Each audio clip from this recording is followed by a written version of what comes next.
నన్ను ట్రాప్ చేసిండు. బ్లాక్మెయిల్ చేస్తూ మేము ఫ్రెండ్స్లాగా ఉన్నప్పుడు దిగిన ఫొటోస్ బ్లాక్మెయిల్ చేస్తూ డబ్బు తీసుకున్నాడు అప్పుడు 1 year బ్యాక్. ఇప్పుడు మానసికంగా చాలా వేధిస్తుండు.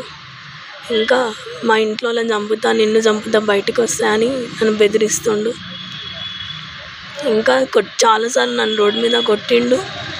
కాలేజ్ దగ్గరికి వచ్చి అక్కడ వచ్చి కొట్టిండు.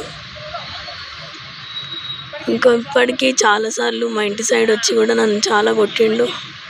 నేను ఏమన్నా అంటే నువ్వేమన్నా నోరు తెరిస్తే నేను చంపేస్తా చూడు, నేను ఈయన్నే అని చెప్పి నన్ను బ్లాక్మెయిల్ చేస్తుండు.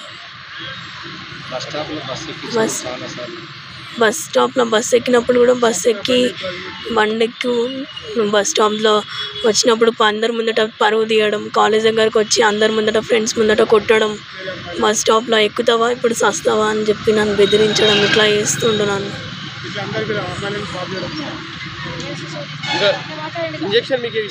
నాకు నీకు ఎయిడ్స్ ఇంజెక్షన్ ఇచ్చి నేను చంపేస్తా, లైఫ్ లాంగ్ ఇట్లానే బతకాలి నువ్వు అని చెప్పి నన్ను బ్లాక్మెయిల్ చేస్తుండు. అబ్బాయి పేరు విజయ్ కుమార్. నాగార్జున సాగర్లో ఉంటాడు. ఇప్పుడు డిగ్రీ అయిపోయింది, ఏం చదవట్లేదు. Sardar Vallabhbhai Patel degree PG college, Secunderabad దగ్గర. ఫైనల్గా నువ్వు ఏం కోరుకుంటున్నావు ఇప్పుడు? నీకేం న్యాయం కావాలి? నాకు మనతో లైఫ్ థ్రెడ్ ఉంది. నాకు నుంచి వాళ్ళ నుంచి నాకు విముక్తి కావాలి. నాకు బయటికి వెళ్ళాలన్నా, కాలేజ్కి వెళ్ళాలన్నా నాకు భయం వేస్తుంది, ఏం చేస్తాడేమో అని. పేరెంట్స్ లేకుండా నేను బయటికి వెళ్ళలేకపోతున్నా, చదువుకోలేకపోతున్నా, ప్లస్ డిప్రెషన్లోకి వెళ్ళిపోతున్నా.